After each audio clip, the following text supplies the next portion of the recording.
السلام علیکم ویورز، کیسے ہیں آپ سب لوگ؟ امید کرتی ہوں کہ سبھی خیریت سے ہوں گے۔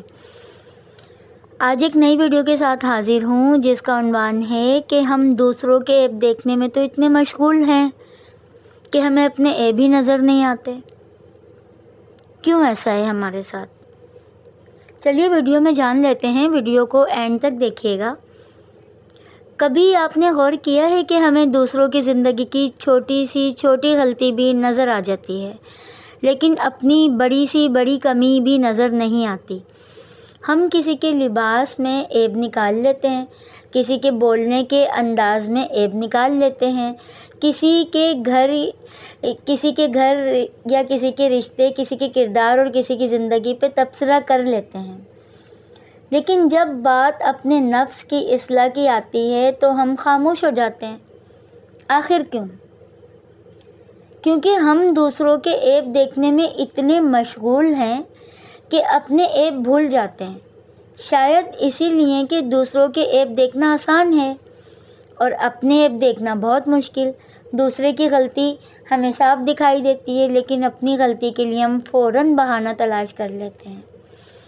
کوئی غصے میں بول دے تو ہم کہتے ہیں دیکھو وہ کتنا بدتمیز ہے یار، کتنا بدتمیز ہے، کتنی بدتمیزی کر رہا ہے۔ اور جب ہم غصے میں کسی کا دل توڑ دیں تو کہتے ہیں کہ مجھ سے تو بس غصے میں نکل گیا تھا۔ وہ کسی کی غیبت کریں تو ہم کہتے ہیں اسے دوسروں کی برائیاں کرنے کے سوا کوئی کام ہی نہیں، اور پھر ہم اس شخص کی غیبت کسی اور کے سامنے شروع کر دیتے ہیں۔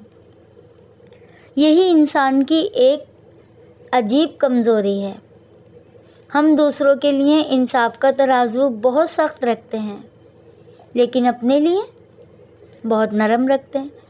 قرآن مجید ہمیں متنبہ کرتا ہے کہ اے ایمان والو، بہت سے گمانوں سے بچو، بے شک بعض گمان گناہ ہوتے ہیں، اور ایک دوسرے کی ٹو میں نہ لگو، اور تم میں سے کوئی کسی کی غیبت نہ کرے۔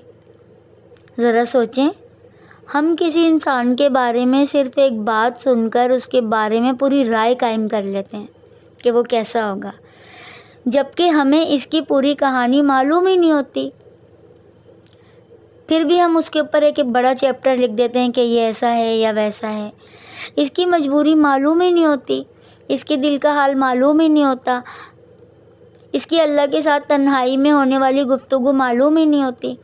پھر بھی ہم فیصلہ سنا دیتے ہیں کہ یہ انسان ایسا ہے، لیکن حقیقت یہ ہے کہ ہم کسی انسان کا ظاہر دیکھ سکتے ہیں، اس کا باطن نہیں۔ اور جب رب نے ہمیں دوسروں کے دلوں کا علم دیا ہی نہیں، شاید اسی لیے ہمیں اپنے دل کی اصلاح کی فکر کرنے کا حکم دیا ہے، کیونکہ یہ تو رب نے اپنے ہاتھ میں رکھا ہے نا۔ دلوں کا حال تو اللہ جانتا ہے۔ ہم کون ہوتے ہیں کسی کے بارے میں کوئی فیصلہ کرنے والے کہ اس کے دل میں کیا ہے؟ وہ تو اللہ کو پتہ ہے کہ کسی کے دل میں کیا ہے۔ کبھی کسی کی غلطی دیکھ کر فوراً سے برا کہنے سے پہلے اپنے آپ سے پوچھیں کہ اگر اللہ میرے وہ عیب لوگوں کے سامنے ظاہر کر دے جو میں نے چھپا رکھے ہیں، تو کیا ہم چاہیں گے کہ لوگ ہمارے بارے میں ایسے ہی بات کریں؟ ہم سب کے اندر کچھ نہ کچھ ایسا ہے جسے ہم دنیا سے چھپانا چاہتے ہیں، کچھ کمزوریاں، کچھ غلطیاں، کچھ گناہ، کچھ ایسے فیصلے جن پر ہمیں آئے دن شرمندگی بھی ہوتی ہے۔ پھر بھی ہم دوسروں کے عیب ظاہر کرنے میں اتنے بے خوف کیسے ہو جاتے ہیں؟ نبی اکرم صلی اللہ علیہ وآلہ وسلم نے فرمایا کہ جو شخص کسی مسلمان کی پردہ پوشی کرتا ہے نا، اللہ تعالیٰ دنیا اور آخرت میں اس کی پردہ پوشی کرتا ہے۔ بے شک یہ صحیح مسلم کی حدیث ہے۔ اس لیے اگر کسی مسلمان کی کوئی غلطی آپ کے علم میں آ جائے تو ہر غلطی کو لوگوں میں پھیلانا ضروری نہیں۔ کبھی کسی کا عیب چھپا دینا بھی نیکی بن جاتا ہے، لیکن یہاں ایک بات سمجھنا بہت ضروری ہے۔ اس کا مطلب یہ نہیں کہ برائی کو برائی نہ سمجھا جائے۔ اگر کسی کی غلطی سے کسی دوسرے کو نقصان پہنچ رہا ہو، ظلم ہو رہا ہو، یا کسی کی حفاظت کا مسئلہ ہو، تو مناسب اور ذمہ دار طریقے سے مدد یا اطلاع دینا الگ معاملہ ہے۔ لیکن صرف اس لیے کسی کی کمزوری کو پھیلانا کہ ہمیں اس کی برائی بیان کرنے میں مزہ آتا ہے، یہ وہ چیز ہے جس سے ہمیں اپنے نفس کو روکنا چاہیے، کیونکہ بعض اوقات ہم کسی کے عیب کی بات اس لیے نہیں کرتے کہ ہمیں اس کی اصلاح کی فکر ہے، ہم صرف اس لیے کرتے ہیں کہ ہمیں اپنے آپ کو اس سے بہتر محسوس کرنا ہوتا ہے، اور یہ ہمارے نفس کا بہت خطرناک دھوکہ ہے۔ انسان سوچتا ہے میں اس جیسا نہیں، لیکن شاید ہمیں یہ سوچنا چاہیے کہ میں اپنے رب کے سامنے کیسا ہوں۔ ہمیں تو فکر اس کی ہونی چاہیے نا جو جب ہمیں آخرت میں اپنے اللہ کے سامنے پیش ہونا ہے، جواب دینا ہے سارے اپنے اعمالوں کا، ہمیں تو فکر اس کی ہونی چاہیے۔ ہم دوسروں کی اس میں پڑے رہتے ہیں کہ وہ فلانا ایسا اور فلانا ایسا، ہمیں تو اپنی فکر کرنی چاہیے، اپنی آخرت کی فکر کرنی چاہیے۔ ہمیں دوسروں کے کپڑے دیکھنے سے پہلے اپنا کردار بھی دیکھنا چاہیے، دوسروں کی نماز دیکھنے سے پہلے اپنی نماز بھی دیکھنی چاہیے، دوسروں کی زندگی پہ سوال اٹھانے سے پہلے اپنے اعمال کا حساب لینا چاہیے، کیونکہ قیامت کے دن ہم سے یہ نہیں پوچھا جائے گا کہ ہم نے فلاں کے کتنے عیب تلاش کیے تھے، ہمیں اپنے اعمال کا حساب دینا ہوگا۔ اور یہی سوچ انسان کو اندر سے بدل سکتی ہے۔ اگر واقعی ہمیں کسی کی اصلاح کرنی ہے تو اصلاح وہ ہے جس میں انسان کو گرانے کے بجائے اٹھانے کی کوشش کی جائے۔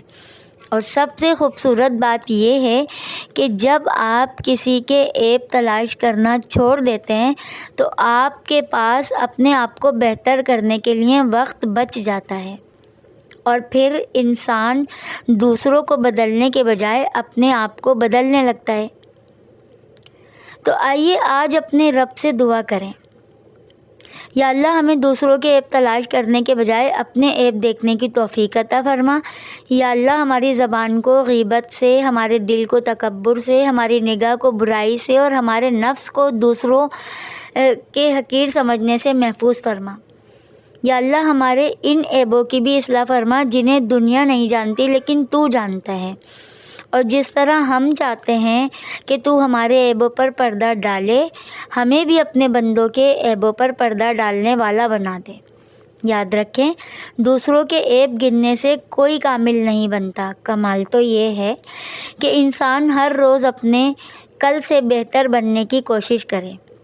اللہ ہمیں اپنے عیب دیکھنے، انہیں ماننے اور انہیں دور کرنے کی توفیق عطا فرمائے، آمین یا رب العالمین۔ ویڈیو پسند آئی ہو تو لوگوں کے ساتھ شیئر کریں، اپنے پیاروں کے ساتھ شیئر کریں، اپنے دوستوں کے ساتھ شیئر کریں، اور اگر میرا یہ پیغام آپ کے دل کو چھو گیا ہو تو اسے دوسروں تک ضرور پہنچائیں، شاید کسی کا دل بدل جائے، یا شاید کوئی یہ گناہ کرنے سے بچ جائے، دوسروں کے عیب گننے سے بچ جائے۔ تو انشاءاللہ پھر ملتے ہیں کسی نیکسٹ ویڈیو میں کسی اچھے ٹاپک کے ساتھ۔ تب تک کے لیے اپنا بہت خیال رکھیے گا، مجھے دعا میں یاد رکھیے گا۔ اللہ پاک آپ سب کے دلوں کو سکون عطا فرمائے، آمین یا رب العالمین۔ فی امان اللہ۔